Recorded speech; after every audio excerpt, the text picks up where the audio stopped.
Hello everyone. Today we talk about how to fix the app of FaceApp. We go to settings, then we click on apps. After that we search the app FaceApp and we click. Then we will on for stop. After that we go to storage.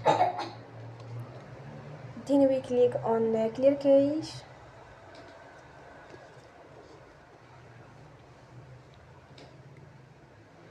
In the end, you will turn your Wi-Fi